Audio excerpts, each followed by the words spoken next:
मुग्धा और गायत्री बहुत अच्छे दोस्त थे। दोनों का एक दूसरे के घरों में आना जाना काफी था। मुग्धा, कल तुम मेरे घर जरूर आना। वो क्या है ना, मैंने हल्दी कुमकुम रखा है और भी कई लोगों को बुलाया है, तो खाना यहीं खाना। अरे क्यों परेशान हो रही है इतना? तेरी बेटी आभा की परीक्षा है, उस पर ध्यान दे। उस पर ध्यान देती हूँ, और इस बार तो वो बहुत अच्छे नंबर लाई है। चल अच्छा, कल अब समय पर आ जाना। हाँ। अगले दिन गायत्री की सहेलियों का जमावड़ा उसके घर लग जाता है। देख यार, गायत्री कैसे ये घर रखती है, कोना कोना चमकता है इसके घर का। हाँ देख तो, किचन में भी हर एक चीज व्यवस्थित रखी है। तभी वहां मुग्धा आती है। अरे तुम लोग जानते नहीं हो, बहुत सुगुण है ये। इसके हाथ का खाना खाकर देखो, खाना मुंह में घुल जाएगा। तभी वहां गायत्री आती है। अरे चलो चलो, खाना खाने बैठो। ठंडा खाना खाने में मजा नहीं आएगा। अरे तुम्हारी बेटी आभा कहाँ है? यहाँ बुलाओ उसको भी। उसे देखे कितना वक्त हो गया। देखो तो कैसी लगती है अब आभा। अरे वो पढ़ाई कर रही है अपने कमरे में बैठकर, अंदर से लॉक है। मुझे पहले ही बोल दिया था, मम्मी डिस्टर्ब मत करना। हाँ ना, और वैसे भी क्या जरूरत है बच्चों को यहाँ पर। बच्ची नहीं है, कॉलेज में पढ़ रही है। गायत्री बुलाना आभा को, मुझे मिलना है उससे। उससे मिले बहुत दिन हो गए, देखा ही नहीं। गायत्री बेटी को आवाज देती है। आभा बाहर आती है, सभी को नमस्ते करके वहां चुपचाप खड़ी हो जाती है। क्या है, माँ को बोला था मुझे दूर रखी इन सबसे, फिर भी अब पता नहीं क्या क्या पूछेंगे। बिल्कुल माँ जैसी है ये। देखो तो चेहरे से ही कितनी शांत सुशील लग रही है। अरे आभा, माँ ने ही सारा खाना बनाया है या तूने भी मदद की है? वो मेरी परीक्षा है ना, तो मैंने कुछ नहीं किया, लेकिन सफाई मैंने की है घर की। इतना ही बहुत है। अच्छा चलो जाओ कमरे में पढ़ लो, कल को बोलोगी आंटी लोगों ने डिस्टर्ब कर दिया क्या? मुग्धा आभा को देखती है और मन ही मन ठान लेती है कि वो अपने बेटे अभय की शादी इससे ही करेगी। लेकिन ये बात गायत्री को बताए कैसे? शिवांगी, मेरा तो मन है कि आभा की शादी अपने बेटे अभय से कर दो। क्या कहती हो, कैसा रहेगा? आभा अगर गायत्री जैसी है तो समझ ली तेरा घर स्वर्ग बन जाएगा। और क्या, माँ जैसी ही होंगी बिल्कुल बेटी। इकलौती बेटी है, माँ के तो सारे गुण बेटी में आएंगी। घर से लेकर बाहर तक गायत्री कितने अच्छे से संभालती है। अगर ऐसी ही लड़की तेरे घर पे बहू बन जाए तो सोच मजे ही आ जाए। कुछ समय बाद मुग्धा गायत्री की यहाँ आती है और आभा का रिश्ता मांग लेती है। अरे मैं तो इसके लिए तैयार ही नहीं थी, मुझे आभा से पूछना पड़ेगा। तेरी बेटी है, तेरी बात को बिल्कुल नहीं टालेगी। तू तो अभय को जानती है, कितना अच्छा कमा रहा है और दिखने में भी अच्छा है। तुझे पता है ना, एक भी ऐब नहीं है मेरे बेटे में। बस देख, अच्छी लड़की घर आ जाए तो हमारा घर संभल जाए। तू तो जानती है आजकल लड़कियों को कैसे कैसे खबरें आती हैं। मेरा तो मन खराब हो जाता है अभय की शादी के नाम पर ही। कम से कम देखी हुई लड़की आएगी तो डर तो नहीं रहेगा। अरे क्यों इतना सोचती है, इतनी चिंता मत किया कर। खबरें तो लड़कों की भी गलत आती है, पर कोई बात नहीं। वैसे एक बात सही कह रही है, देखा वाला घर है तुम्हारा और मेरा भी। एक दूसरे के घर में अगर बच्चे आएंगे जाएंगे तो अच्छा रहेगा, कोई डर भी नहीं। मैं आभा से बात करके तुझे बताऊंगी। शाम को गायत्री आभा से बात करती है। अभय की शादी मुझसे? वैसे काफी टाइम हो गया, मैं अभय से मिली भी नहीं हूँ। आज उसका सोशल मीडिया प्रोफाइल चेक करके सुबह तक बताती हूँ। देख आभा, मैंने तुझे कितनी बार कहा है कि तू ये सोशल मीडिया से दूर रहा कर। सारा दिन फोन में घुसी रहती है, अपने आप को दूसरे कामों में व्यस्त कर। घर का काम कर, साफ सफाई, खाना पीना, इस पर ध्यान दे। इतने अच्छे घर से शादी का रिश्ता खुद चल कर आया है। ओ हेलो मम्मी, बहू बनाने के लिए शादी करवा रही हो या नौकरानी बनाने के लिए? वैसे भी मेरा ऑलरेडी एक बॉयफ्रेंड है। एक जोर का थप्पड़ मारूंगी, बवंडर आवारा सा। उससे तो मैं तुम्हारी शादी कभी नहीं करवाऊंगी। अभय जैसा लड़का तुम्हारी किस्मत में था, तभी तो खुद से रिश्ता आया है। वही तो मैं सोच रही हूँ, इतने अच्छी लड़की का रिश्ता मेरे लिए कैसे आ गया? मैंने ऐसे क्या पुण्य कर दिए? आभा ये नहीं जानती कि गुण उसके नहीं, उसकी माँ के देखे गए, और सभी को यही लगता है कि आभा भी उसकी माँ के जैसी ही होगी। लेकिन सच्चाई ये नहीं होती है। शाम को गायत्री अपने पति से बात करती है। सुनिए जी, मेरी सहेली है ना मुग्धा, उसने अपने बेटे अभय की शादी का रिश्ता हमारी बेटी के लिए लाया है। आपको क्या लगता है, शादी करवा देनी चाहिए? मुग्धा तो बहुत अच्छी है, उनका परिवार, उनके पति बेटे सबको मैंने देखा है। पर गायत्री, तुम तो आभा के तौर तरीके जानती हो। उनके घर में ऐसी लड़की जाएगी तो उनका घर बर्बाद ना हो जाए। गायत्री को गुस्सा आ जाता है। क्या बात कर रहे हो आप? ऐसे क्या तौर तरीके मेरी बेटी के? इकलौती बेटी है मेरी, और क्या चाहिए उन लोगों को? हमारा जो कुछ है उनका ही तो होगा। वैसे उन लोगों के पास भी पैसों की कमी नहीं है गायत्री, उन्हें सिर्फ एक अच्छी लड़की चाहिए। और मुझे तो लगता है कि शायद उन्होंने तुम्हारे तौर तरीके देखकर आभा के बारे में यही सोच लिया होगा कि वो माँ जैसी होगी। गायत्री, वो तुम्हारी दोस्त है, तुम्हें उसे एक बार सीधे बात करके बताना चाहिए कि आभा को वो सारे काम नहीं आते जो तुम कर लेती हो। उसके हालात बहू बनने वाले नहीं है। अच्छा, बड़े चालाक हो तुम। सामने से आया अच्छा रिश्ता तोड़वा दूं? कभी नहीं, मैं तो आभा की शादी अभय से करवा के रहूंगी। बस फिर क्या था, जैसे तैसे करके आभा बन जाती है अभय की बीवी और मुग्धा की बहू। शादी के बाद देखो आभा, अब तुम मेरी बहू नहीं बल्कि मेरी बेटी भी हो। मैंने तुम्हें बचपन से देखा है।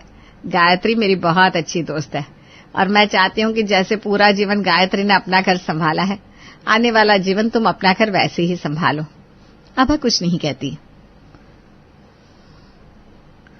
भाई हम तो अब 1 महीने के लिए चले घूमने, अब घर तुम्हारा है, तुम संभालो।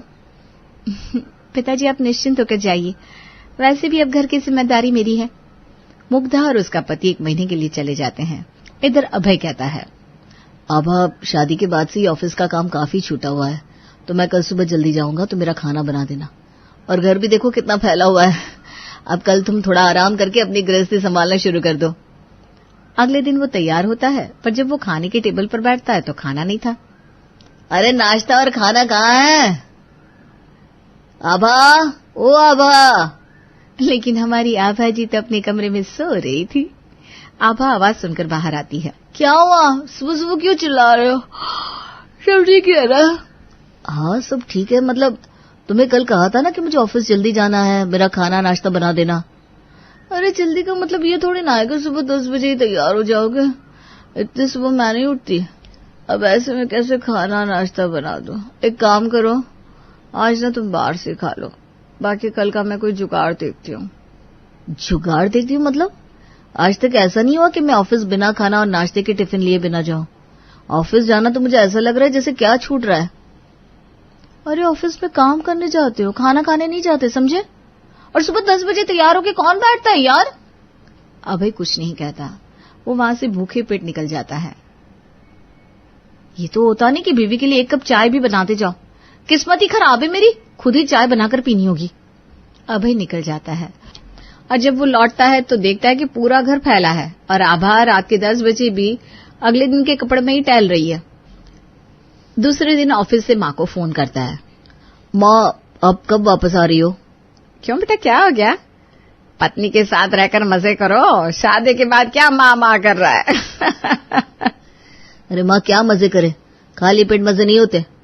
माँ हैरान हो जाती है, शादी के बाद भी बेटा भूखा, पत्नी ने खाना नहीं बनाया?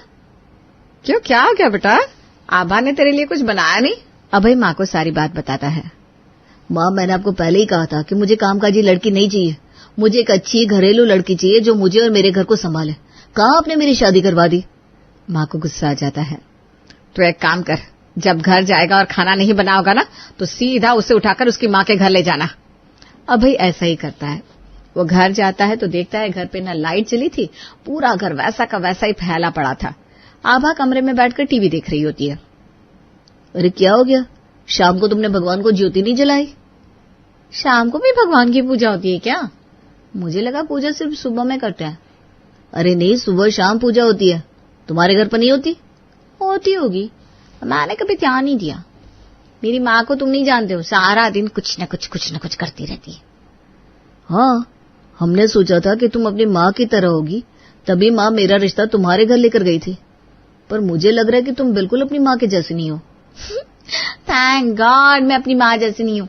तुमको पता है सारा दिन माँ घर में नौकरानी की तरह लगी रहती है। अच्छा चलो वो तो ठीक है, अभी खाने में क्या बनाया है? सुबह से मैंने कुछ खाया नहीं है। कुछ नहीं बनाया, पता है ना मेरी हालत खराब है, मुझे कुछ ज्यादा बनाना आता नहीं है। अच्छा एक काम करता हूँ, चलो हम दोनों बाहर खाना खाने चलते हैं। आभा तो मानो खुश हो जाती है कि बाहर खाना खाने का मौका मिला।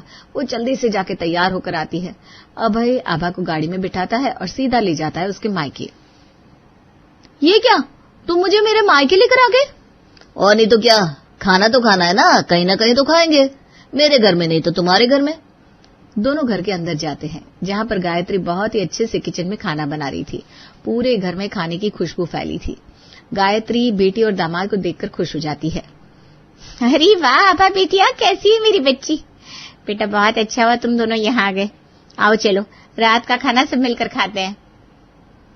हाँ आंटी जी, खाना तो आपके साथ ही खाना होगा, और मुझे लगता है आज नहीं रोज ही। क्यों भाई, क्या हो गया बेटा, ऐसे क्यों बोल रहे हो? ऐसा इसलिए बोल रहा हूँ क्योंकि जब मैं घर आया तो मुझे खाने को कुछ नहीं मिला, यहाँ तक कि सुबह भूखे पेट गया हूँ। आपने आभा को खाना बनाना नहीं सिखाया है, और अगर नहीं सिखाया है तो ये बात माँ को बता देते, तो माँ 1 महीने की छुट्टी पर तो नहीं जाती। उनको लगा था कि आभा आपकी तरह है, वो पूरा घर संभालेगी, तभी निश्चिंत होकर वो चली गई। लेकिन अब बहुत टेंशन में है आंटी। अब जब तक आभा अपनी माँ की तरह नहीं बन जाती, मैं इसे रोज आपके घर पर लेकर आऊंगा। अभय और आभा बाद में चले जाते हैं। तब गायत्री का पति कहता है, मैंने पहले ही कहा था, समय रहते माँ से सारी बात क्लियर कर दो। उन लोगों ने हमेशा तुम्हें काम करते हुए देखा, उन्होंने हमारा घर देखा, उन्हें लगा कि हमारी इकलौती बेटी भी तुम्हारी तरह होगी। लेकिन आभा माँ की तरह नहीं है, ये नहीं बताया। अब तुम्हारी क्या इज्जत रहेगी तुम्हारी सहेली के आगे? क्या इज्जत मतलब? अरे मुझे उसने कहा था क्या मेरी बेटी से शादी करवा दो अपनी बेटी की, क्योंकि वो मेरे जैसी है? नहीं ना, क्योंकि उसे लगता है वो मेरे जैसी है तो उसने रिश्ता मांग लिया। पर ये मत बोलो, उसने कहा था कि जिस तरीके से तुम घर रखती हो उससे उम्मीद है कि तुम्हारी बेटी भी उसी तरीके से घर रखेगी। अरे घर का काम कोई बड़ी बात नहीं है, ऐसा कोई रॉकेट साइंस नहीं है जो आभा से नहीं हो पाएगा। दामाद जी ने कहा है कि अब रोज वो उसे यहाँ लेकर आएंगे तो मैं धीरे धीरे उसे काम सिखा दूंगी और उसे काम आ जाएगा। अगले रोज फिर जब अभय शाम को घर आता है, घर पर खाना नहीं बना था। क्या हुआ, आज भी खाना नहीं बनाया? कोशिश की थी पर नहीं बना पाए। तुम्हें पता है ना आटे में पानी कितना डाला ये भी मुझे नहीं पता। ठीक है कोई बात नहीं, जल्दी से तैयार हो जाओ, फिर बाहर खाना खाने। हाँ चलते, लेकिन मुझे मेरे घर मत ले जाना प्लीज। तो फिर कहाँ लेकर जाऊंगा? रोज रोज बाहर का खाना खाना मेरे बस की तो बात नहीं है। सुबह भी तुम कुछ नहीं देती, रात को भी मैं बाहर का खाना खाऊं? ये पॉसिबल नहीं। चलो तैयार हो जाओ। फिर अभय आभा को लेकर गायत्री के पास पहुंच जाता है। ऐसा कुछ दिनों तक चलता है। गायत्री बहुत कोशिश करती है कि वो आभा को सिखाए, लेकिन क्या है माँ, आटा गूंथना मुझसे होता ही नहीं, मैं नहीं आटा लगा सकती, पता तो है तुमको। पता है कल वो पड़ोसन क्या कह रही थी? क्या कह रही थी? यही कि तुम्हारी बेटी रोज रोज यहाँ क्यों आ जाती है, क्या उसके ससुराल वाले उसे रखना नहीं चाहते? मेरे मुंह पर कहे तो जवाब दूं मैं? उसे बोल रोज रोज आ रही है तो अपने घर आ रही है, उसके घर नहीं जा रही हूं मैं। देखो आभा, अब वही तुम्हारा घर है, तुमको घर के कामकाज सीखने चाहिए। आज सीख जाऊंगी ना। अभय खाना खाकर आभा के साथ घर आ गया। अगली सुबह आभा पूरा हफ्ता गुजर गया है, तुमने मेरे कपड़े तैयार नहीं किए, तो फिर प्रेस कौन करेगा? चिल यार, मेरे भी गंदे पड़े हैं। मैं तो रोज टी शर्ट उल्टी करके फिर वही पहन रही हूँ, तुम भी कर लो ना ऐसे। छी, गंदे पसीने वाले कपड़े नहाने के बाद फिर से कोई कैसे पहन सकता है? नहीं नहीं, मुझसे नहीं होगा। चलो खाना दे दो, मैं कपड़े लॉन्ड्री में देता हुआ निकल जाऊंगा। खाना कैसे खाना? माँ ने कोई खाना वाना नहीं बनाया। फिर अभय को गुस्सा आ जाता है। देखो आभा, अब बहुत हो गया, ये सारी चीजें मेरे बर्दाश्त के बाहर हो रही है। अगर तुमने खाना बनाना नहीं सीखा और घर की रसोई और घर नहीं संभाला तो मैं कुछ ऐसा फैसला ले लूंगा कि तुम परेशान हो जाओगी। आभा भी गुस्से से लाल हो जाती है। क्या कहना चाह रहे हो? छोड़ दोगे मुझे? तलाक दे दोगे? और किस लिए? बस इसलिए कि मैं घर नहीं देख सकती, खाना नहीं बना सकती? वाह वाह वाह वाह वाह। तलाक लेना हमारे घर की परंपरा नहीं है, ना ही मैंने कहा कि मैं तुम्हें छोड़ दूंगा, लेकिन हाँ ये जरूर है कि कुछ ऐसा करूंगा जिसके बाद तुम बहुत पछताओगी। कुछ दिन ऐसे ही चलते हैं, लेकिन आभा का रवैया बिल्कुल नहीं बदलता। मुग्धा भी अपने पति के साथ घर आ जाती है। एक सुबह, आभा बिटिया, तुम्हारे ससुर जी और मैं चाय के लिए बैठे हैं। क्यों चाय के लिए बैठे हैं? पी लीजिए ना आप लोग चाय। बेटा हम लोग तो पी लेंगे, पर आप बना कर तो दीजिए। इतनी सुबह मुझसे नहीं होगा, सॉरी। आभा ये बोलकर वहां से चली जाती है। मुग्धा किचन में लग जाती है। बेटा माँ को सारा दिन किचन में काम करता देखता है, और जब देखता है कि पूरा घर बिखरा पड़ा है तो परेशान हो जाता है। माँ, हम लोगों का घर इतना गंदा कभी नहीं लगता था, इसको तो कुछ नहीं आता। मेरे कपड़े भी गंदे पड़े रहते हैं, सारा दिन बिस्तर में खाती है और वहीं सोई रहती है। बेटा गलती मेरी है। मैंने तो सोचा था कि ये अपनी माँ जैसी होगी, लेकिन ये गायत्री से बिल्कुल अलग है। मैंने तो गायत्री को देखकर उससे शादी करवाई थी। तो फिर एक काम करिए, 1-2 दिन में अगर ये नहीं सुधरती तो इसकी माँ को इसके घर में ले आइए। इसके सामने इसकी माँ काम करेगी ना, तब पता चलेगा इसे। कैसी बात कर रहे हो बेटा? मैं बिल्कुल सही बात कर रहा हूँ माँ। मुझे तो इसके साथ पूरी जिंदगी काटनी है और ऐसे मैं नहीं रह सकता। आप उसकी माँ को फोन करो और सब बताकर यहाँ ले आओ। तभी वहां आती है आभा। अरे किसकी माँ आ रही है? तुम्हारी माँ, क्योंकि तुम तो सुधरोगी नहीं। और अगर तुम अपनी माँ की तरह नहीं बन सकती, जिसे देखकर माँ ने तुमसे मेरी शादी करवाई थी, तो क्यों ना तुम्हारी माँ को यहाँ ले आया जाए। वही करेंगे हमारे यहाँ का सारा काम। आभा को ये सुनकर गुस्सा आ जाता है। अच्छा, तो मेरी माँ काम करेगी? तुमने कैसे सोच लिया? जैसे तुम मेरी माँ से काम करवा रही हो, वैसे ही मैंने भी सोच लिया। अरे तुम दोनों लड़ो मत, ऐसा कुछ नहीं है। बिल्कुल ऐसा ही है माँ। 2 दिन की मोहलत दो इसको, ये सुधर गई तो ठीक है, वरना फिर मैं जो करूंगा वो देखना। 2 दिन और देखा जाता है, लेकिन आभा का रवैया वैसा का वैसा ही रहता है। और तीसरे दिन अभय गायत्री को लेकर घर आ जाता है। आभा माँ को ससुराल में देखकर चौंक जाती है। माँ यहाँ कैसे? तेरे पाप मैं निपटाऊंगी बेटा। मुझे नहीं पता था कि तुम ऐसे मेरी नाक कटाओगी। मुग्धा मेरी बहुत अच्छी सहेली है और मैं उसको परेशान नहीं देख सकती। उसे लगा तुम मेरे जैसी हो और उसने तुझे इतने अच्छे घर की बहू बनाया, लेकिन तू नहीं सुधरी। अब तेरे घर का पूरा काम मैं करूंगी, क्योंकि आज तू इस घर में है वो सिर्फ और सिर्फ मेरी वजह से। तो ये मेरी जिम्मेदारी है कि इस घर को मैं ठीक से रखूं। अब तू इसे नौकरानी बनकर रहना समझ या कुछ और? अब क्या, मुग्धा आभा के सामने उसकी माँ पर ऑर्डर चलाती। अभी भी आए दिन नए नए खाने की फरमाइश करता, तो वहीं आभा का ससुर गायत्री से साफ सफाई करवाता। ये सब देखकर अब आभा परेशान हो जाती है। एक रोज, अरे गायत्री क्या बात है, अभी तक चाय नहीं बनाई? इतनी देर लगती है क्या चाय बनाने में? माँ जी मुझे माफ कर दीजिए, मैं समझ गई हूँ कि मेरी क्या जिम्मेदारियां हैं। मेरी माँ को अपने घर जाने दीजिए। मैं अपनी माँ जैसे तो नहीं, पर हाँ बहुत कुछ उनके जैसे बनकर दिखाऊंगी। माँ मुझे माफ कर दो, मैंने अपने ससुराल में आपकी इज्जत कम करवाई। बेटा अब भी अगर तू समझ जाए तो ठीक है, नहीं तो। बिल्कुल आभा, तुम बहू हो और हर कोई बहू अपने घर पर ऐसी लाना चाहता है जैसे कि उसकी माँ हो। गायत्री मेरी बहुत अच्छी सहेली है, मुझे भी ये सब करवाना अच्छा नहीं लग रहा था, लेकिन क्या करे, तुम्हें लाइन में लाने का यही एक तरीका था। आभा समझ चुकी थी ससुराल में उसे बिल्कुल अपनी माँ की तरह रहना है। जिस तरीके से उसकी माँ ने अपने घर को संवारा, संभाला, खाना पीना और रख रखाव किया, वैसे ही उसे अब अपने घर को रखना है, क्योंकि हर बेटी अपने माँ जैसी ही बनना चाहती है। गुप्ता जी के घर में नया नया किराएदार रहने के लिए आया था। गुप्ता जी ने कुछ ही दिन पहले अपने मकान के ऊपरी हिस्से में किराए के लिए 2 नए कमरे बनवाए थे। वो चाहते थे कि कोई अच्छा सा किराएदार वहां पर रहने के लिए आ जाए। कुछ दिनों के बाद एक आदमी अपनी पत्नी और 2 बच्चों के साथ वहां पर आता है। साहब, मैंने सुना है आपके यहाँ किराए से मकान खाली है। हाँ जी, बिल्कुल सही सुना आपने। अभी कुछ दिन पहले ही मैंने ऊपरी मंजिल पर 2 कमरे बनवाए हैं। ये मेरी पत्नी है कीर्ति और मेरे 2 बच्चे। हम चारों ही रहेंगे, बस छोटा सा परिवार है। अरे हाँ, बिल्कुल, हमें भी कोई ऐसा ही किराएदार चाहिए था जो अपने परिवार के साथ यहाँ रहे। आपका घर तो बहुत अच्छा है। किराया कितना है?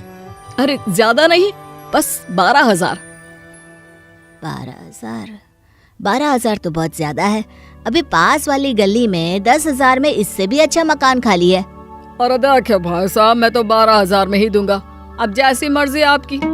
अरे गुप्ता जी, कुछ पैसे तो कम कर दीजिए। ठीक है, आप इतना कह रहे हैं तो 11,000 में बात पक्की करें। चलिए ठीक है। केशव अपनी पत्नी कीर्ति और 2 बच्चों के साथ गुप्ता जी के यहाँ रहने के लिए आ जाता है। एक दिन केशव के बच्चे छत पर खेल रहे थे। अरे कितना शोर मचा रखा है तुम्हारे बच्चों ने, बहुत शैतान है, कितना खेलते हैं भाई। भाई साहब, अब बच्चे घर में रहेंगे तो खेलेंगे ना, उन्हें मना तो नहीं कर सकते। अरे पर इतनी जोर जोर से कूद रहे हैं आपके बच्चे, मेरा तो सर में दर्द होने लगा है। नीचे कितनी आवाजें आती हैं, थोड़ा तो ख्याल कीजिए। ठीक है भाई साहब, मैं बच्चों को मना कर देती हूँ, लेकिन इस तरह बार बार टोका टोकी करना अच्छी बात नहीं है। कुछ दिनों के बाद अरे केशव जी, पैसों की जरूरत थी, किराया दे देते तो अच्छा रहता। गुप्ता जी, लेकिन आज तो 20 तारीख ही हुई है। किराया तो मैं आपको महीने के आखिर में ही दूंगा। अरे ये भला क्या बात हुई? जैसे 10 दिन बाद देंगे वैसे अभी दे दीजिए। लेकिन अभी मेरे पास पैसे नहीं है ना। अरे 10 दिन में आपका क्या बिगड़ जाएगा? मुझे जरा पैसों की जरूरत थी इसलिए आपसे मांग रहा था। लेकिन गुप्ता जी, किराया तो महीना पूरा होने पर ही देते हैं, फिर आप 10 दिन पहले मांग क्यों रहे हैं? बड़े ही कंजूस किस्म के आदमी है भाई साहब आप। किराया देने में इतनी आनाकानी क्यों करते हैं? अरे बड़े अजीब है आप। जब मैं कह रहा हूँ कि महीना खत्म होने पर आपके पैसे दे दूंगा तो बेकार की बहस क्यों कर रहे हैं? जरूरत के समय जो काम ना आए वो इंसान ही कैसा। भाई साहब, यहाँ बात जरूरत की नहीं, अभी मेरे पास आपको देने के लिए पैसे नहीं है। ठीक है, जब आ जाए तब दे दीजिएगा, चलता हूँ मैं। गुप्ता जी के जाने के बाद लगता है हम बहुत गलत आदमी के घर रह रहे हैं। बात बात पर झगड़ा करता है, कुछ समझ में नहीं आता। अरे कोई बात नहीं, मकान मालिक होते ही ऐसे हैं। तुम परेशान मत हो, बस इनसे ज्यादा बात करने की जरूरत नहीं है। कुछ दिनों के बाद अरे केशव जी, मैं सोच रहा था थोड़ा किराया बढ़ा देता हूँ। लेकिन अभी तो हमें रहते हुए सिर्फ 3 महीने ही हुए हैं। 3 महीने में कौन किराया बढ़ाता है? देखिए, मुझे तो किराया बढ़ाना है, आपको रहना है तो रहिए वरना घर खाली कर दीजिए। अरे पर इतनी जल्दी मैं नया घर कहाँ से ढूंढूंगा? एक तो वैसे ही आपके बच्चे इतना शोर मचाते हैं, जीना मुश्किल करके रखा है। ऊपर से किराया बढ़ाने पर आप नाराज हो जाते हैं। अब बताइए मैं क्या करूं? लेकिन गुप्ता जी, 1 साल रहने के बाद ही किराया बढ़ाया जा सकता है, नियम भी यही कहता है। मैं किसी नियम को नहीं मानता, आपको चेतावनी दे रहा हूँ। या तो अगले महीने का किराया बढ़ा कर दीजिए या फिर घर खाली कर दीजिए। गुप्ता जी के जाने के बाद कीर्ति ने नाराज होते हुए अपने पति केशव से कहा, मैं आपको पहले ही कह रही थी, यह आदमी बहुत ही कंजूस और झगड़ालू किस्म का है, हमें यहाँ घर लेना ही नहीं चाहिए था। लेकिन कीर्ति, मुझे इतना अंदाजा नहीं था कि गुप्ता जी हमें इतना ज्यादा परेशान करेंगे। महीना पूरा होने पर केशव गुप्ता जी को किराया देने गया। ये लीजिए गुप्ता जी, मैं आपको पैसे बढ़ाकर किराया दे रहा हूँ, लेकिन ऊपर जाने वाली सीढ़ियों में से एक सीढ़ी जरा सी टूट गई है। अगर उसकी मरम्मत करवा देते तो बहुत अच्छा होता। भला मैं क्यों उसकी मरम्मत करवाऊं? उस सीढ़ी का उपयोग तो आप ही लोग करते हैं ना, आप ही करवाइए। लेकिन गुप्ता जी, ये मकान आपका है और यहाँ पर होने वाली किसी भी तरह की टूट फूट तो आप ही सही करवाएंगे ना। अरे कैसी बात करते हैं आप यहाँ रहते हैं और ये सीढ़ियाँ आपके हिस्से में आती है, तो ये तो आप ही को ठीक करवाना पड़ेगा। अच्छा ठीक है। अगले दिन गुप्ता जी किसी काम से छत पर जा रहे थे। टूटी हुई सीढ़ी पर पैर पड़ने से वो फिसल गए और उनको चोट लग गई। केशव और कीर्ति उनकी तबीयत पूछने के लिए उनके पास गए। अरे क्या हुआ गुप्ता जी, आपको चोट कैसे लग गई? मैं सब जानता हूँ, यह तुम्हारी चाल है। तुमने जानबूझकर उस सीढ़ी को इस तरह तोड़कर मुझे चोट लगवा दी। अरे गुप्ता जी, इसमें हमारी क्या गलती है? सीढ़ी तो पहले से ही टूटी हुई थी। आपके बच्चे दिन रात वहाँ धमा चौकड़ी मचाते हैं और इसीलिए वो सीढ़ी इतनी ज्यादा टूट गई है। गुप्ता जी की बातें सुनने के बाद कीर्ति और केशव का मूड बुरी तरह से खराब हो गया। उन्होंने सोच लिया था कि अब उन्हें गुप्ता जी का घर खाली कर देना चाहिए। यही सोचकर कीर्ति ने कहा, ठीक है गुप्ता जी, हम नया मकान ढूंढ लेते हैं। अगर आपको हमसे इतना ही झगड़ा करना है तो हमें भी आपके घर में रहने का कोई शौक नहीं है। हाँ, जाओ, बहुत देखे हैं तुम जैसे किराएदार। एक जाएगा दूसरा आएगा। भला किराएदारों की क्या कमी है? गुप्ता जी ने अपने घर के बाहर एक बोर्ड लगा दिया जिस पर लिखा था कि किराए के लिए घर खाली है। ये देखकर केशव ने उनसे कहा, अरे गुप्ता जी, इस तरह तो कोई भी आदमी आपके घर में घुस आएगा। आजकल किसी का भरोसा नहीं। घर देखने के बहाने कई बार चोर उचक्के भी घर में घुस आते हैं। आपको इस बात से क्या लेना देना? वैसे भी घर मेरा है, मैं अच्छी तरह जानता हूँ किसे देना है किसे नहीं। ठीक है, जैसी आपकी मर्जी। मैं तो बस आपको समझाने की कोशिश कर रहा था। 2 दिन के बाद 2 आदमी गुप्ता जी के घर आते हैं। भाई साहब, हमें किराए के लिए घर चाहिए था। हाँ हाँ, मेरा घर खाली हो रहा है, आप चाहो तो देख सकते हो। किराया कितना लेंगे भाई साहब? अब देखिए भैया, 13,000 किराया है। ठीक है, हमें मंजूर है। क्या हम आपका घर देख सकते हैं? हाँ हाँ, क्यों नहीं, बस कुछ दिनों में खाली हो रहा है। चलिए मैं आपको दिखा कर लाता हूँ।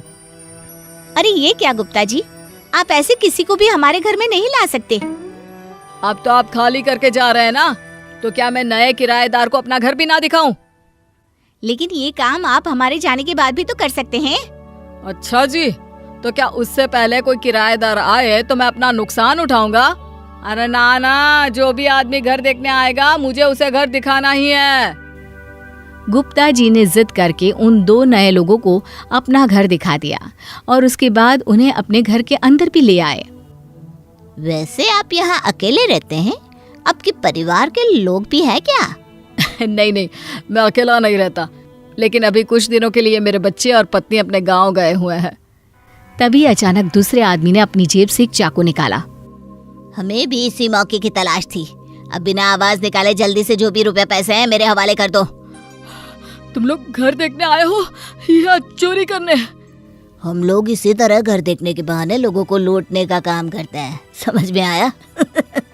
अब ज्यादा सवाल जवाब नहीं, घर में जो भी रुपए पैसे गए ना जल्दी निकालो। मेरा किराएदार ठीक कह रहा था, मुझे इस तरह किसी अनजान को अपने घर में नहीं आने देना चाहिए था। तुम्हारा किराएदार क्या कह रहा था क्या नहीं, हमें उससे कोई मतलब नहीं है। जैसा हम कहते हैं वैसा करो वरना। और वो दोनों लुटेरे गुप्ता जी से खूब सारे पैसे और गहने लूट कर भाग जाते हैं। शाम को जब केशव घर लौट कर आया तो उसने देखा कि गुप्ता जी अपने घर के बाहर बैठकर जोर जोर से चिल्ला रहे थे। हाय, मैं लुट गया, बर्बाद हो गया। काश मैंने अपने किराएदार की बात सुनी होती और इस तरह किसी अनजान को अपने घर में ना आने दिया होता। क्या हुआ गुप्ता जी, सब ठीक तो है ना? अरे क्या बताऊं, मैंने तुम्हारी बात नहीं मानी और 2 अनजान लोगों को घर देखने के लिए अंदर बुला लिया। मेरे सारे गहने रुपए लेकर भाग गए। मैं लुट गया, बर्बाद हो गया। मैंने इसीलिए तो आपसे कहा था कि पैसों के लालच में आपको इस तरह किसी को भी अपने घर के अंदर नहीं आने देना चाहिए था। 13,000 ज्यादा किराए के लालच में मैं अपने पैसों से भी हाथ धो बैठा। मुझे माफ कर दो केशव, मुझे तुम्हारी बात माननी चाहिए थी और अब से मैं तुमसे कभी किराया बढ़ाने की बात भी नहीं करूंगा। गुप्ता जी की बात सुनकर केशव समझ गया था कि उसका झगड़ालू मकान मालिक अब सुधर चुका है और शायद अब वो उससे कभी भी झगड़ा नहीं करेगा। गांव की एक गरीब किसान हरिया की पत्नी गर्भवती थी। हरिया अपने गर्भवती पत्नी को गांव के कच्चे रास्ते से अस्पताल से दिखाकर घर ले जा रहा था। रास्ते में हरिया की पत्नी इमली को भूख लगने लगी। सुनते हो जी, बहुत जोर की भूख लग रही है। घर से कुछ खाने का भी साथ नहीं लाए, अब क्या करें? अरे तुम काहे चिंता करती हो, यहाँ रास्ते में बहुत सारे फल वाले पेड़ हैं, मैं अभी तुम्हारे लिए कुछ लेकर आता हूँ। कुछ दूरी पर हरिया को केले का एक पेड़ नजर आया। वहां पर 3 केले लगे हुए थे और उसने वहां से केले का गुच्छा तोड़ तोड़ कर अपनी पत्नी को देते हुए कहा, लो भगवान, ये केले खा लो, तुम्हारा पेट भर जाएगा। घर पहुंचकर हम कुछ खा लेंगे। केले तो बहुत ही स्वादिष्ट और मीठे हैं, इन्हें खाकर तो मेरा पेट भर गया। अच्छा हुआ जो तुमने ये केले खा लिए, तुम्हारा पेट तो भर गया। हाँ जी, मुझे अब अच्छा लग रहा है। चलो ठीक है, अब घर चलते हैं। कुछ ही दिनों के बाद इमली के घर में 3 बेटियों का जन्म होता है। बधाई हो हरिया, तुम्हारे घर तो लक्ष्मी की बरसात हुई है, 3 बेटियां हुई है। हाँ भाई, बात तो तुम्हारी सही है, लेकिन मैं गरीब किसान 3 बच्चों का पेट कैसे पाल पाऊंगा? अरे बच्चे तो भगवान की देन होते हैं, अगर उनका जन्म हुआ है तो भगवान ने उनकी किस्मत में सब कुछ लिखा ही होगा। तुम काहे चिंता करते हो? हमारी बेटियां अपना भाग लेकर पैदा हुई है, आपको इनकी चिंता करने की कोई जरूरत नहीं है। देखना, सब कुछ अपने आप ही कर लेंगी। अरे भाई, ये तो बताओ नाम क्या रखे हैं अपनी बेटियों के? मैंने तो अपनी बेटियों का नाम धन्ना, मन्ना और अन्ना रखा है। कुछ साल बीत गए और हरिया और इमली की बेटियां अब 10 साल की हो चुकी थी। तभी एक दिन हरिया शाम को घर आया और उसने परेशान होते हुए कहा, मेरे बटुए में सिर्फ 100 रुपए थे, वो भी सारे खर्च हो गए। आज शाम के खाने के लिए आटा लेकर आना था, अब क्या होगा। बापू ये देखो, आपके बटुए में और भी पैसे हैं, आपने ठीक से देखा ही नहीं था। अरे ये क्या कह रही हो धन्ना, मैंने भी तुम्हारे बापू का बटुआ देखा था, उसमें तो कोई पैसे नहीं थे।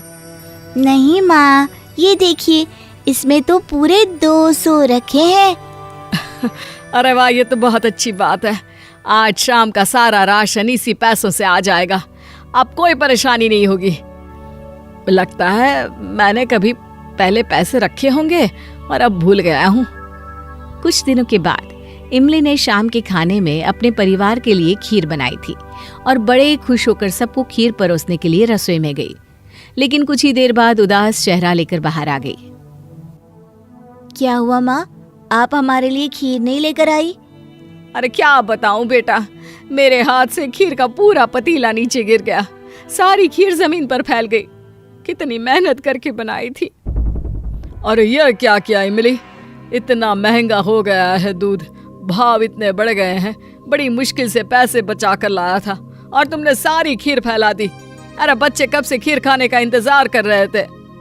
कोई बात नहीं, मैं देख कर आती हूँ खीर के पतीले में थोड़ी खीर बची है या नहीं। अगर थोड़ी भी बची होगी तो हम सब वही खा लेंगे। अरे नहीं ना बेटा, पतीले में कुछ नहीं बचा, सारी की सारी खीर फैल गई है। अन्ना अपनी माँ की बात नहीं सुनती और रसोई में जाकर वापस आती है। जब अन्ना वापस आई तो उसके हाथ में खीर से भरा हुआ पतीला था। ये क्या माँ, आपने हमारे साथ मजाक किया? खीर तो सारी की सारी पतीले में रखी है, चलो हम सब मिलकर खाते हैं। अरे नहीं नहीं, ऐसा कैसा हो सकता है, अभी थोड़ी देर पहले ही तो सारी खीर फैली हुई थी। नहीं माँ, लगता है आपकी तबीयत खराब है, रसोई में तो पानी फैला हुआ है, खीर तो पतीले में सुरक्षित रखी हुई थी। अब सब कुछ भूल जाओ और सबके साथ बैठकर खीर खाओ। आओ माँ। अरे तुम भी ना इमली, बेकार में ही सबको डरा देती हो। अब जल्दी से खीर खिलाओ, मुझसे तो रहा नहीं जा रहा, मुंह में पानी आ रहा है। खीर खाने के बाद अन्ना, मन्ना और धन्ना खेलने के लिए बाहर चली जाती है। उनके जाने के बाद इमली ने हरिया से कहा, आपको नहीं लगता कि आजकल हमारे घर में कुछ अजीब अजीब चीजें होने लगी है? अब क्या अजीब होने लगा है, सब कुछ ठीक ही तो है भाग्यवान। अरे उस दिन आपके बटुए में मैंने अच्छी तरह से देखा था, 1 रुपया भी नहीं था, और फिर अचानक से 200 रुपए निकल आए, और आज खीर का पूरा पतीला मेरे हाथों से गिर गया था। फिर ये खीर कहाँ से आई? अरे लगता है तुम्हें बेकार का वहम हो गया है इमली। हो सकता है उस दिन बटुए में हमने ठीक से देखा ना हो, और आज रसोई में अन्ना ने कहा ना कि पानी फैल गया था। अरे तुम्हारी शायद तबीयत ठीक नहीं है, इसलिए तुम्हें लगा कि खीर फैल गई है। अरे रहने दीजिए, आपको तो मेरी बातों पर भरोसा ही नहीं है। किसी दिन आप खुद ही ये बात आकर मुझसे कहेंगे। और अच्छा ठीक है, रात बहुत हो गई है, बच्चों को घर के अंदर बुला लो और सुला दो। कुछ दिनों के बाद हरिया का पड़ोसी परेशान होता हुआ हरिया के घर आया। अरे हरिया भैया देखो ना, मेरे बेटे रामू की तबीयत बहुत खराब है, उसको बड़े जोरों का बुखार चढ़ा है, दवाई देने के बाद भी उतर नहीं रहा। अरे क्या हुआ रे रामू, कल तक तो बिल्कुल ठीक था, तुमने डॉक्टर को दिखाया या नहीं? हाँ भैया, डॉक्टर को भी दिखाया और दवाई भी दी है, लेकिन फिर भी उसका बुखार है कि उतरता ही नहीं है। अच्छा ठीक है, मैं तुम्हारे साथ तुम्हारे घर चलता हूँ, क्या पता मैं तुम्हारी कोई मदद कर पाऊँ। बापू, मैं भी आपके साथ रामू भैया को देखने चलूंगी। अरे बिटिया, तुम वहाँ जाकर क्या करोगी? मुझे भी भैया को देखना है, वो रोज हमारे साथ घर के बाहर खेलते हैं, अब उनकी तबीयत खराब है तो मुझे उनसे मिलना चाहिए ना। अच्छा ठीक है, चलो तुम भी हमारे साथ चलो। भैया क्या हुआ आपको? अरे बेटा कोई बात नहीं, तुम्हारा भैया जल्दी ठीक हो जाएगा। हाँ, मन्ना रामू का हाथ पकड़कर उसे देखने लगी। अरे बिटिया, तुम काहे उसका हाथ पकड़ रही हो, कहीं तुमको भी बुखार ना आ जाए। नहीं, भैया को कोई बुखार नहीं है। ये देखो, उनका शरीर तो बिल्कुल ठीक हो चुका है। अरे मन्ना, तुम अभी छोटी हो, ये सारी बात नहीं समझती। उसे बहुत तेज बुखार है। नहीं, भैया को कोई बुखार नहीं है, आप खुद ही देख लो। अरे तुम्हारी मन्ना बिटिया तो ठीक कह रही है। हमारे बेटे का शरीर तो बिल्कुल ठीक हो गया है और इसे तो बुखार भी ना है, लेकिन यह अचानक हुआ कैसे? बापू, जैसे ही मन्ना ने मेरा हाथ पकड़ा, अचानक मुझे ठीक लगने लगा और ये देखो, मैं उठकर बैठ गया। हरिया भाई, तुम्हारी बेटी के हाथों में तो जादू है, जादू। इसने तो 1 ही मिनट में मेरे बेटे की तबीयत ठीक कर दी। हमारी बिटिया बहुत भाग्यशाली है, शायद इसीलिए उसके हाथ लगाने से तुम्हारे बेटे का बुखार उतर गया। इसके बाद हरिया अपनी बेटी मन्ना को लेकर घर आ गया और अकेले में जाकर उसने इमली से कहा, इमली, तुम ठीक कहती थी, हमारी तीनों बेटियों में कुछ तो अलग है। अब तो मुझे भी लगने लगा है। क्यों जी? ये बात जब मैंने आपको कही थी तो आपने तो मेरी एक ना सुनी, और आज आपके सामने खुद कुछ हुआ तो आप मुझसे कह रहे हैं। देखो, मुझे पता लगाना होगा कि कहीं हमारी बेटियों में कोई जादुई शक्ति तो नहीं। पर आपको ये बताएगा कौन? गांव के बाहर कच्चे रास्ते पर जो साधु बाबा बैठते हैं ना, बड़े सिद्ध पुरुष हैं। लोग कहते हैं कि उनके पास हर सवाल का जवाब है। हरिया गांव के बाहर साधु बाबा के पास पहुंचता है। क्या हुआ हरिया, कैसे आना हुआ? बाबा जी, कुछ दिनों से मन में एक सवाल बार बार उठ रहा है। मेरी तीनों बेटियों को देखकर ऐसा लगता है जैसे उनके अंदर कोई दिव्य शक्ति है, जैसे उन्हें कोई जादू आता है। बाबा, तुम ठीक कहते हो हरिया। जब तुम्हारी पत्नी गर्भवती थी तो उसने इसी कच्चे रास्ते पर एक केले के पेड़ के केले खाए थे।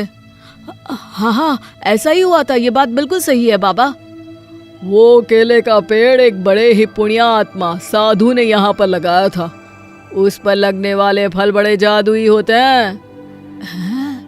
तो क्या इसका मतलब मेरी तीनों बेटियां जादुई हैं? हाँ हरिया, तुम्हारी तीनों बेटियां बहुत ही जादुई शक्तियों वाली है। लेकिन ये केले का पेड़ एक पुण्यात्मा के हाथों लगा था, इसलिए तुम्हारी बेटियों की शक्तियां हमेशा अच्छे कामों में ही काम आती है और वो आगे चलकर भी इनका कभी गलत उपयोग नहीं करेगी। तो क्या उस पेड़ का फल खाकर कोई भी जादुई शक्तियों को अपना सकता है?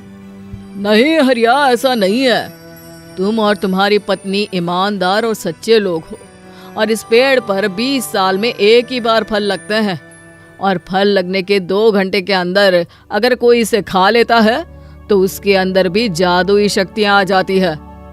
लेकिन उस इंसान का ईमानदार होना बहुत जरूरी है, वरना वो जादुई शक्तियां काम नहीं करती। मुझे नहीं पता था बाबा जी कि ऐसी भी कोई बात होती है। तुम्हारी बेटी अन्ना कितना भी भोजन अपने जादू से पैदा कर सकती है। धन्ना के रहते कभी किसी को पैसों की कमी नहीं होगी। और मन्ना अगर किसी बीमार इंसान को हाथ लगा दे तो वो जल्दी ही ठीक हो जाता है। साधु बाबा की बात सुनकर हरिया बहुत खुश हो जाता है और खुशी खुशी अपने घर लौट जाता है। जैसा कि आजकल लगभग हर लड़की की चाहत होती है कि शादी की बाद ससुराल में उन्हें सास ससुर ननद के साथ रहना ना पड़े, बस पति पत्नी अकेले रहे। ससुर को तो एक बार को नई बहू बर्दाश्त भी कर ले, लेकिन सास का होना किसी भी बहू को पसंद नहीं आता।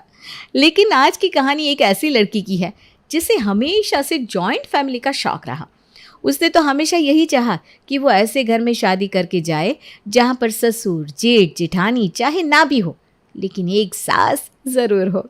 भरे पूरे परिवार में शादी करने के अपने इस सपने के चलते शीतल कई अच्छे अच्छे रिश्तों को सिर्फ इसलिए ठुकरा देती है क्योंकि वहाँ पर घर में सास यानी कि लड़के की माँ नहीं थी। देख बेटा, एक से बढ़कर एक रिश्ते आए तेरे लिए, लेकिन तू हर रिश्ते को सिर्फ इसलिए ठुकरा देती है कि परिवार में लड़के की माँ का होना ज़रूरी है। अरे बेटा, जन्म मरण अपने हाथ में थोड़ी ना होता है, और सास को देखकर शादी कौन करता है। अरे लड़का होनहार है, पढ़ा लिखा है, अच्छा कमा रहा है, फिर और क्या चाहिए। तू लड़के के गुण देखकर शादी करेगी या लड़के की माँ को देखकर? देखो मम्मी, मैं पहले भी कई बार कह चुकी हूँ, मैं शादी वहीं करूंगी जहाँ परिवार में सास भी हो। अरे लड़के के लिए 16 सोमवार करने वाली आपने बहुत लड़कियां देखी होगी, लेकिन मैंने तो 16 सोमवार का व्रत अपनी सास के लिए किया है। मैं नहीं चाहती कि मैं ससुराल में अनाथों की तरह रहूं। जैसे इस घर में तुम मेरी माँ हो, वैसे ही ससुराल में वो मेरी माँ होंगी। हम माँ बेटी मिलकर एक दूसरे से अपने दिल की बातें करेंगे, अपना गम खुशी एक दूसरे के साथ साझा करेंगे। अरे अकेले अकेले जीना भी कोई जीना होता है क्या? बेटा बात तेरी ठीक है, लेकिन मान ले तू शादी करके जाए और भगवान ना करे उसके बाद लड़के की माँ ना रहे तो?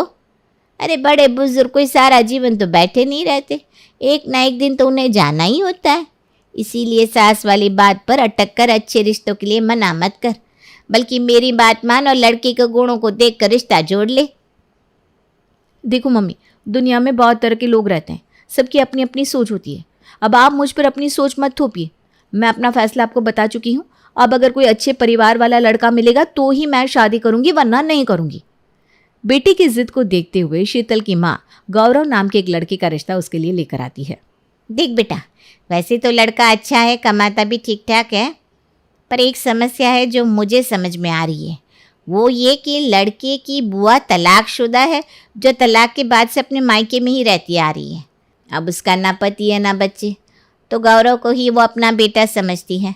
तो ये समझ ले ससुराल में तुझे एक नहीं दो दो सासों का सामना करना पड़ेगा। अरे इससे अच्छी बात और क्या हो सकती है मम्मी, कि मैंने भगवान से इस ससुराल में एक माँ मांगी और मुझे 2-2 माँ मिल गई। आप फिक्र मत करो, इस रिश्ते के लिए जल्दी से हाँ बोल दो, मैं मैनेज कर लूँगी, मुझे कोई दिक्कत नहीं आएगी। अरे बेटा तू अभी समझ नहीं रही है, सास में और माँ में बड़ा अंतर होता है, और जहाँ पर 2-2 हो फिर तो भगवान ही भला करे उस घर का। मम्मी छोड़ो ना ये सारी बात है, मुझे ये लड़का पसंद है, मैं उससे ही शादी करूंगी। बेटी की जिद के आगे शीतल की माँ की एक नहीं चलती और कुछ ही दिनों में शादी करके शीतल अपने ससुराल पहुंच जाती है।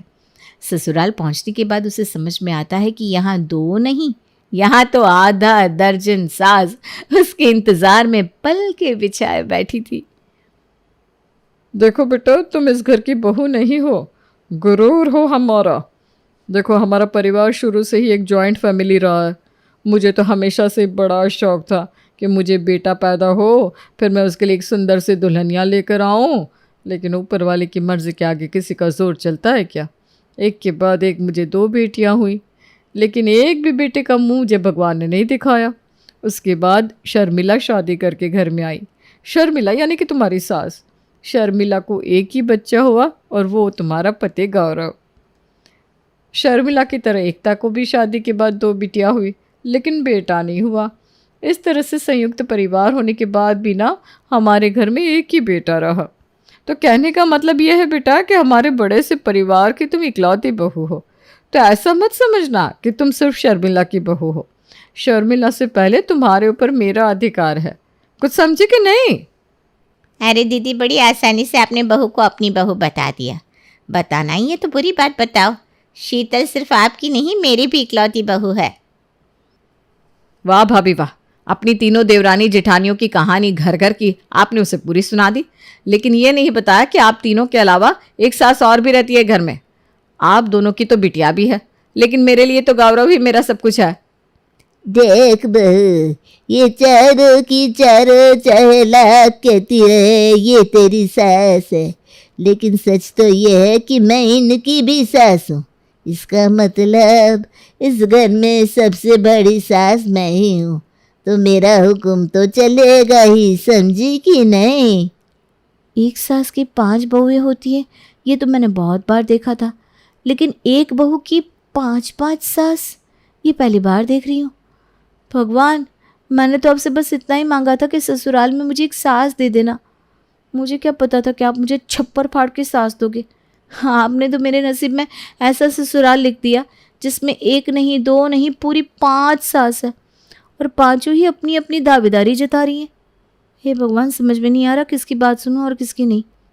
देख शीतल बहू, घर में सबसे बड़ी मैं हूँ, इसलिए तुझ पर पहला अधिकार मेरा है, और इसीलिए तेरी गृह प्रवेश की रस्म भी मैं ही करवाऊंगी। ये तो आप गलत बात कर रही हैं। आप सबसे बड़ी है तो इसका मतलब ये थोड़ी ना है कि हर रस्म में पहला अधिकार आपका हो जाएगा। देखो बहू की गृह प्रवेश की रस्म तो मैं ही करवाऊंगी। देखो भाभी, आप तो 2 बेटियों की माँ हो, आपको फिर भी मौका मिलेगा सास बनने का, लेकिन मेरे बारे में सोचो, मेरे तो और कोई बच्चे भी नहीं है। इस नाते बहू की गृह प्रवेश की रस्म करने का अधिकार मुझे मिलना चाहिए। आप ही बताओ, क्या मैंने कभी भी गौरव को अपना बेटा मानने में कोई कसर छोड़ी है क्या? देखो दीदी, आप लोग बुरा मत मानना, लेकिन आप लोग चाहे जो भी कहे, गौरव मेरा इकलौता बेटा है। मैं इस बात से इनकार नहीं कर रही कि आप लोगों ने भी उसे बहुत लाड़ प्यार से बड़ा किया है, लेकिन जन्म तो आखिर मैंने उसे दिया है ना। इस नाते गृह प्रवेश करने का अधिकार तो मेरा ही होना चाहिए। अगर अपनी इकलौती बेटी की बहू को गृह प्रवेश का अधिकार मैं आप लोगों को दे दूंगी तो ये मौका मेरे जीवन में फिर कभी लौट कर नहीं आने वाला। जब तक मैं जिंदा हूँ तब तक इस घर में सास होने के सारे अधिकार मेरे रहेंगे और बहू के गृह प्रवेश की रस्म भी मैं ही कराऊंगी। चुप रहो चारों की चारों, जाकर अपना काम करो जाओ। मेरे होते हुए अपनी मन मर्जी चलाने की हिम्मत भी कैसे हुई तुम लोगों की? पांचों सास शीतल के ऊपर अधिकार जमाने के लिए आपस में बहस करने लगती है, जिसे सुनकर शीतल का सर चकराने लगा था।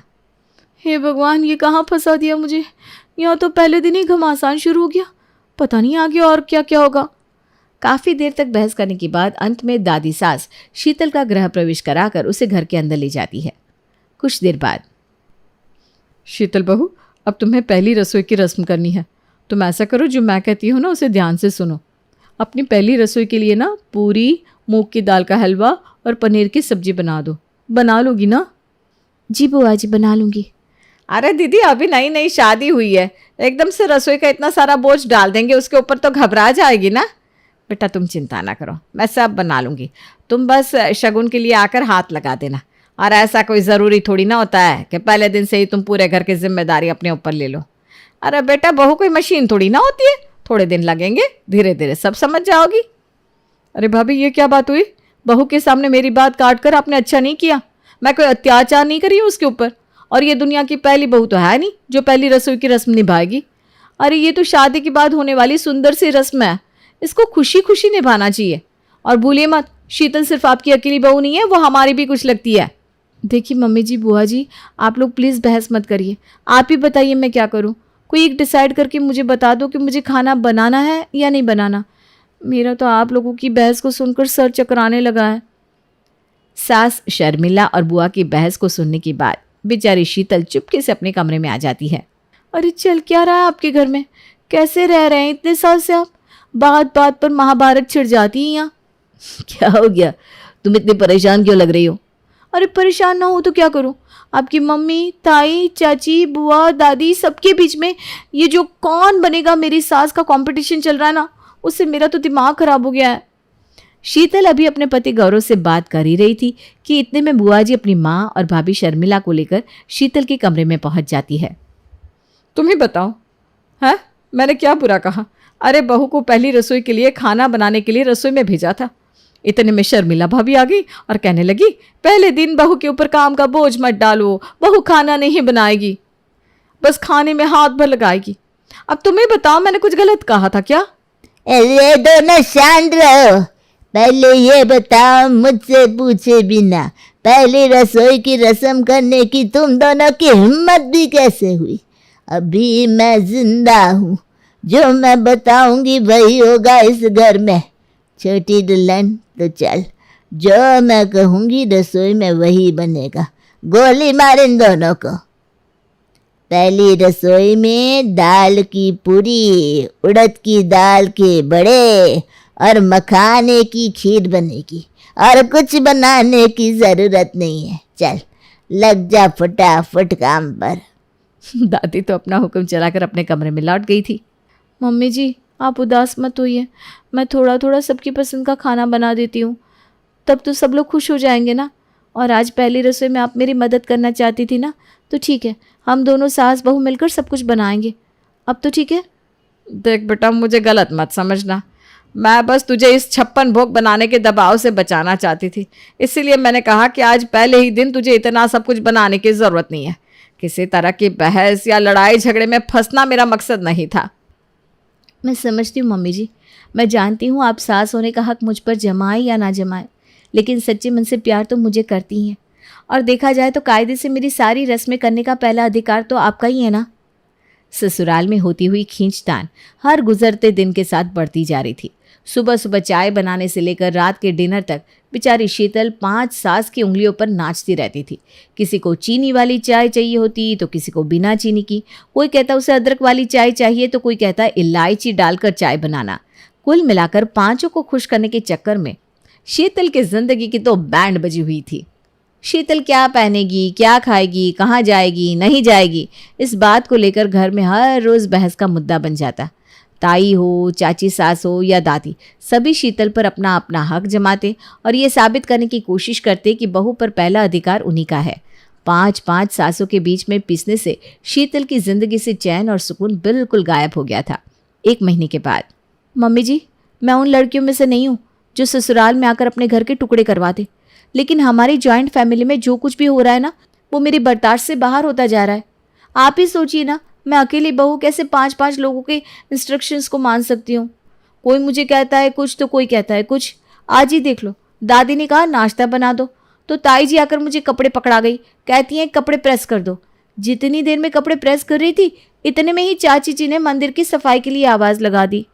अरे एक का काम करो तो दूसरा नाराज हो जाता है। सबको पहले अपना काम किया हुआ चाहिए। पूरा दिन रेल बन जाती है मेरी, लेकिन काम है कि ख़त्म होने का नाम ही नहीं लेते। उसके बाद भी कोई ना कोई मुझसे हमेशा नाराज़ ही रहता है। समझ में नहीं आता करूँ तो क्या करूँ। मैं समझती हूँ बेटा कि तेरे ऊपर क्या बीत रही है, लेकिन मैं मजबूर हूँ। समझ तो मुझे भी नहीं आ रहा कि यह मुसीबत ख़त्म करूँ तो कैसे करूँ। एक और जिठानी जी तुम्हारी सास बनने के चक्कर में ये भी भूल गई कि वो 2 बच्चों की माँ भी है। पिछले 1 महीने में उन्होंने अपने बच्चों पर बिल्कुल भी ध्यान नहीं दिया, और यही हाल तुम्हारी चाची एकता का है। कितनी बार मैंने एकता की बेटी को छत पर अकेले में उदास टहलते हुए देखा है। आप बिल्कुल ठीक कह रही मम्मी जी, लेकिन हम इस तरह से हार नहीं मान सकते। हमें इस घर में सब कुछ ठीक करना ही होगा। कुछ दिनों बाद ताई सास की बेटी अनु कहती है, मम्मी, मैंने सुबोध से शादी कर ली है। आज से ये आपका दामाद है। ये क्या कहा तूने शादी कर ली है? अरे नालायक, शर्म नहीं आती इस तरह से माँ के सामने आकर बेशर्मों की तरह जुबान चलाते हुए? अरे मर गए हैं क्या तेरे माँ बाप जो तू अकेले जाकर शादी कर लाई? और कौन है ये लड़का? आज से पहले तो मैंने कभी सुबोध का नाम तेरे मुंह से नहीं सुना। आपने मेरे मुंह से सुबोध का नाम इसलिए नहीं सुना क्योंकि आप मेरी कोई बात सुनती कहाँ है। अरे 1 महीने से ऊपर हो गया है मुझे आपसे ये कहते हुए कि मैं आपसे कुछ बात करना चाहती हूँ, लेकिन आपने कभी मेरी बात पर ध्यान ही नहीं दिया। कितनी बार आपके पास आई मैं, लेकिन आपके पास तो शीतल भाभी की सास बनने से फुर्सत ही नहीं है। पूरा दिन आपका दिमाग बस इसी में रहता है कि ऐसा क्या आप कर दो कि आप बेहतर सास साबित हो जाओ। आपको माँ बनने की, माँ के फर्ज निभाने की फुर्सत कहाँ थी? आपको तो सिर्फ सास बनना था। तो ठीक है, आप खूब बनिए सास। मैंने अपनी जिंदगी का फैसला खुद कर लिया है।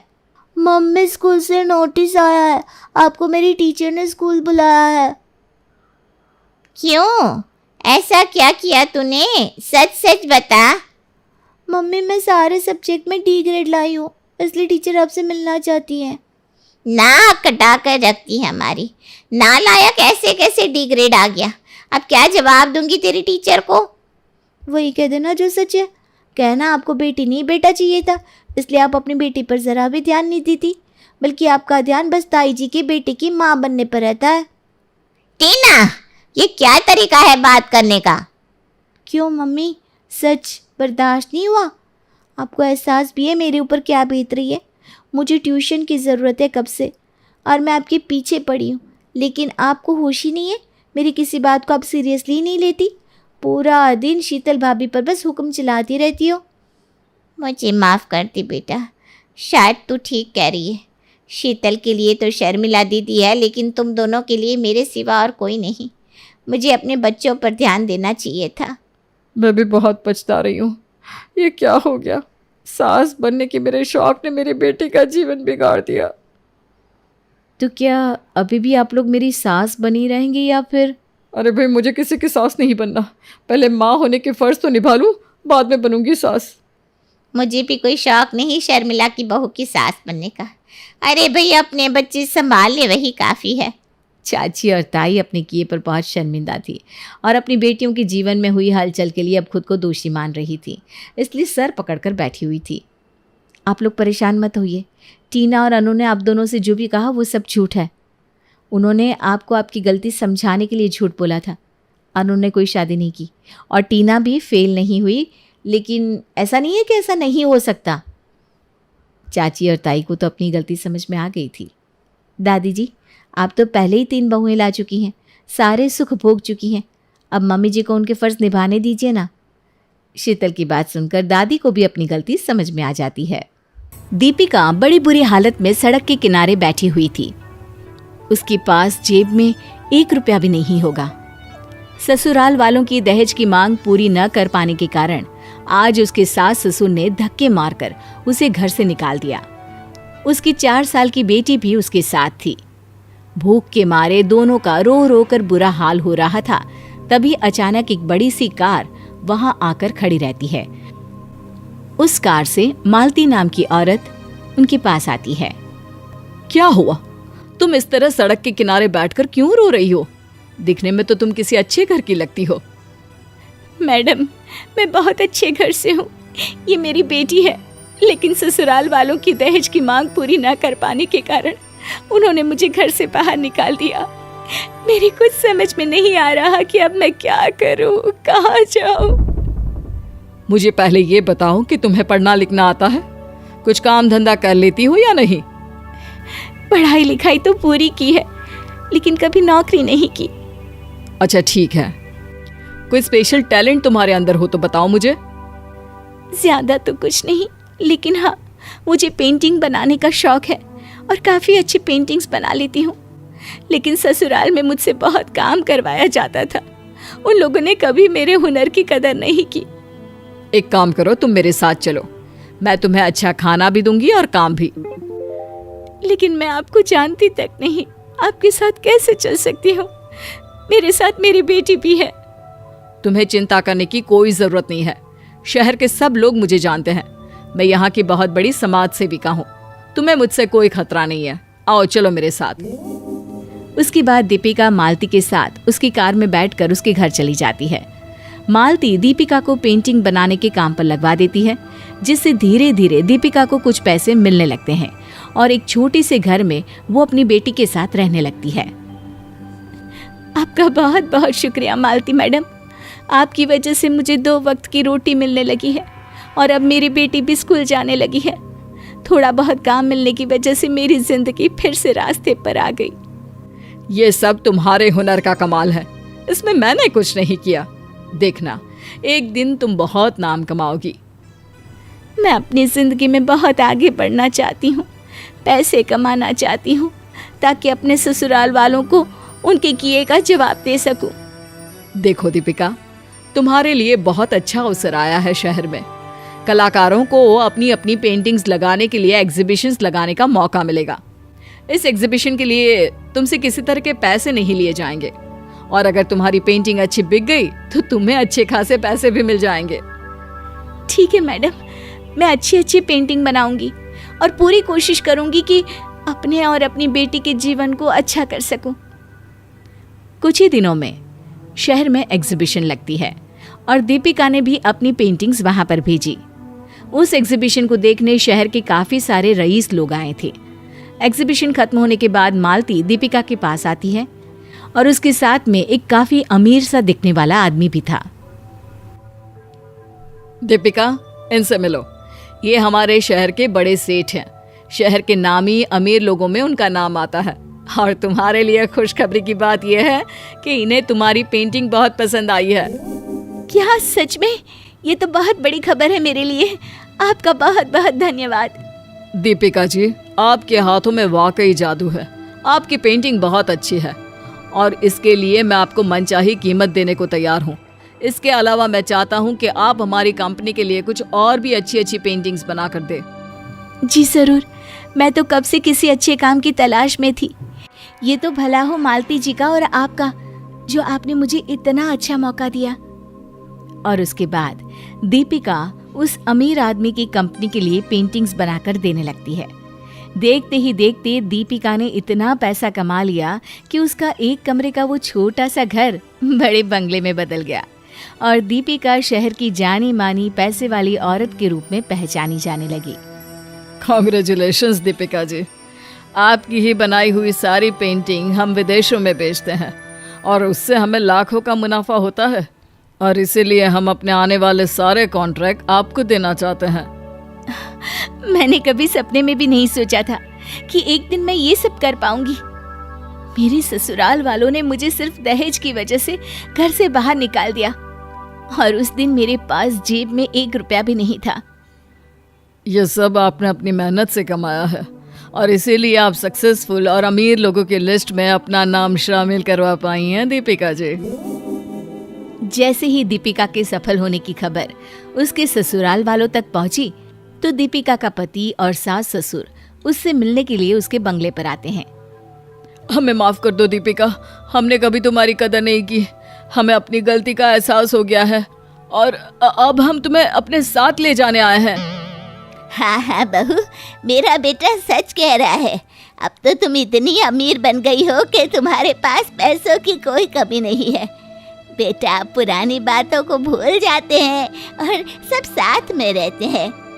देखो बेटा, अब तुम्हारी बेटी भी बड़ी हो रही है, इस तरह तुम्हारा अकेले रहना ठीक नहीं।